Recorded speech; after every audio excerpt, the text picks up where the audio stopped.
বাজারে যেতেছি, কিছু লাগবে তো? বিস্কিট নাই, বিস্কিট নিয়ে এসো। আর সিগারেট এক প্যাকেট আইন। আমার এই বাপের কাছে তুই সিগারেট তুই কিনে খেতে পারিস না? হারাম দাদা। মা হাতে একদম সময় নাই, আমি এখন নাস্তা করতে পারবো না। এতগুলো নাস্তা যে সকাল সকালে আমি উঠে বানালাম, কার জন্য বানালাম?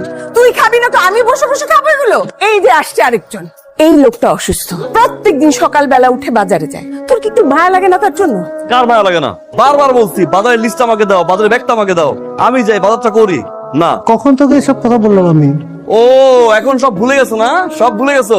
হ্যাঁ হ্যাঁ, তুই এখানে দাঁড়ানো রয়েছিস কেন? যা তাড়াতাড়ি, দেখা করবি না? কার সাথে দেখা করতে যাবে? আসি আব্বু। আম্মু আসি। ফারানি পুরো টাকাটা নিয়ে গেছে। তুমি কি আজকে মিস করছো? আজকে তুমি আর আমি আমরা অনেক জায়গায় যাবো। তুমি আমাকে কতটুকু ভালোবাসো? মা এসে, মা এসে, মা এসে, মা এসে।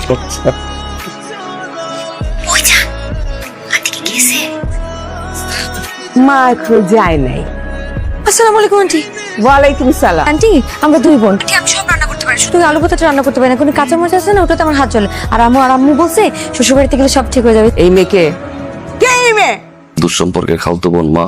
তোর খালাতো বোন না?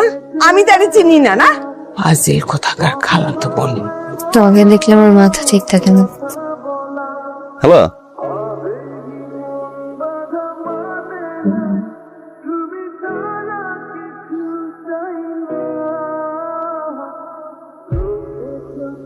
কি হয়েছে রে তোর?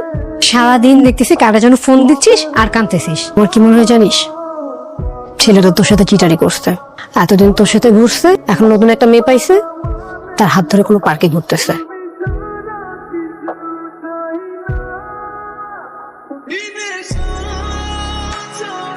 তোমার বাবা স্ট্রোক করছে, আমাকে জানাও নাই কেন রাফি? আমাকে তো জানাইতে পারতে, তাই না?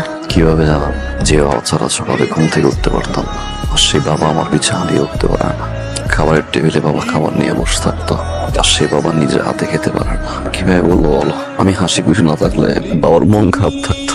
আজ 5 দিন বাবা হাসে না, মনটা কেমন যেন থেমে গেল। ভাই সব ঠিক হয়ে যাবে। আপনাদের গত 3 বছরের ইনস্টলমেন্ট এখনো বাকি। 3 মাসের মধ্যে ওটা পরিশোধ করার চেষ্টা করবে। যদি কোনো কারণে আপনারা ব্যর্থ হন, আমাদের ব্যাংক থেকে কঠোর ব্যবস্থা নেওয়া হবে। তো আপনি চিন্তা করেন না, ব্যবস্থা করবো। আমাদের ফ্যামিলির বড় জামাই আছে না, সে একটা ব্যবস্থা নিবি আপা। মেয়ের খরচ যেভাবে বেড়ে গেল, সংসারের খরচ বাড়ছে, এটা ওটা তো বাড়তেই আছে। তারই তো মানলো না। রাফিরও গ্রাজুয়েশনটা এখনো কমপ্লিট হলো না। এখনকার পোলাপান অনেক ফাস্ট, অনেক স্মার্ট। পড়াশোনার পাশাপাশি এটা সুন্দরভাবে পার্ট টাইম চাকরি করতে পারে।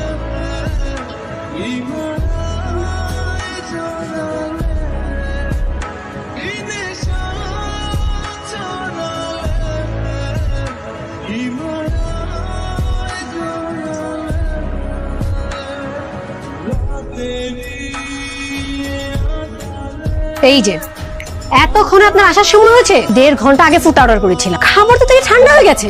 খাবার ওইখানে সিরিয়াল ছিল, আমার সাইকেল আসি তো একটু সময় লাগছে। এই টাকাটা নিয়ে আয়। আপনাদের যে টিপস দেই না, সেটা কোনো মূল্যায়ন করেন না, ফালতু কথাকার।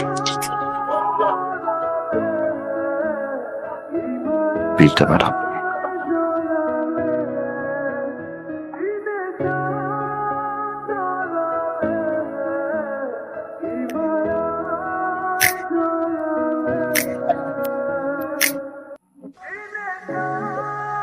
বাতলাম একটা পানি দিছে না?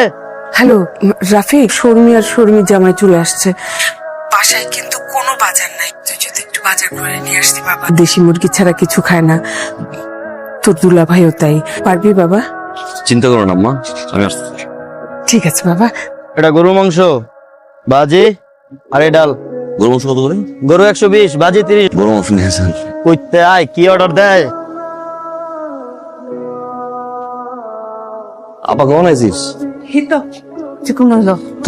এরকম শুকনা লাগতেছে কেন? সারাদিন কিছু খাস নাই না?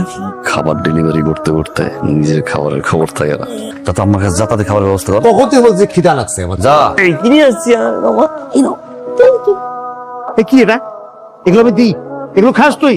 আব্বার চিকিৎসার সময় তোমার আপাতত 2,000 টাকা ছিল না, বুঝতে পারবা? পারো? আপনার 30,000 টাকা রাখার মতো পরিবার আমরা না দুলা ভাই, আপনার টাকা ফেরত দিয়ে দিব। চকলেট আমি খাওয়াই না তোকে।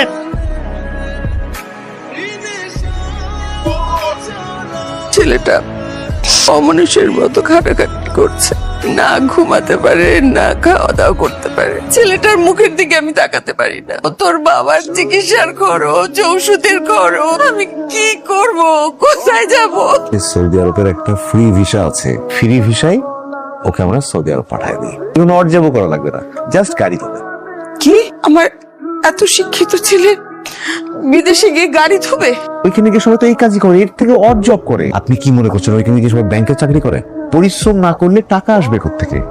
টাকা আসলে তো আমাদের সব প্রবলেম সলভ, তাই না? কোনো প্রবলেম থাকে না। হাতছাড়া হয়ে গেলে সুযোগ আর আসবে না, বাস্তবতাই বোঝা না। আমি তোকে ছাড়া থাকতে পারবো না রাফি। রাফি, আমার বিয়ে ঠিক হয়ে গেছে, প্লিজ কিছু বলো। তোর ছাড়া অন্য একজনের সাথে সারা জীবন থাকতে পারবো না। প্রতি মাসে বাবার মেডিকেল অনেকগুলো টাকা লাগে, ব্যাংক লোন, বাসা ভাড়া, বাজার। নিজেকে বোঝা মনে হয়, পরিবার, সমাজ, পুরো পৃথিবীর কাছে নিজেকে বোঝা মনে হয়। মাই আমি বিদেশ চলে যাচ্ছি, শ্রমিক বিষয়। আমি তোমাকে অনেক ভালোবাসি ভাই, কিন্তু নিজের ভালোবাসাটা ত্যাগ করলে যদি পরিবারের মুখে হাসি ফোটে, এটা পৃথিবীর সবচেয়ে বড় ভালোবাসা। পরিবারের জন্য যারা নিজের ভালোবাসা কোরবানি করেছে, আজ না হয় তাদের দলে হাসি ভাই।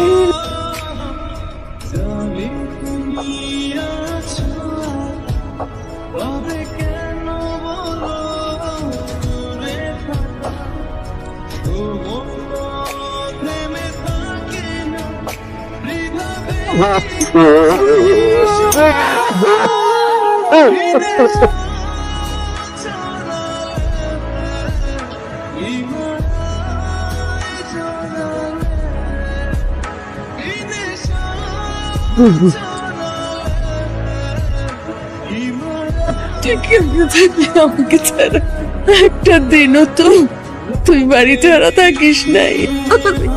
কোনদিন তোকে ছাড়া থাকি নাই। আমার করে থাকবো বাবা, কে তোকে দেখে রাখবে? আল্লাহ দেখে রাখি, আল্লাহর উপর ভরসা করো মা। আমার মুখটা খালি হয়ে গেল রে বাবা। বাবারে দেখা যাই শুধু মা। চিন্তা করিস না, নিজের যত্ন করিস। এত কান্নাকাটি কিসের? মনে হচ্ছে ওই প্রথম বিদেশ যাচ্ছে, আগে কেউ যায়নি। ও যাচ্ছে পরিবারের দায়িত্ব কাঁধে নিতে, নিজের দায়িত্ব কাঁধে নিতে। চলো এয়ারপোর্ট যাই। এত দূরের পথ একা যাচ্ছি, সামান্য এয়ারপোর্টটুকু একা যেতে পারবো মা? হ্যাঁ,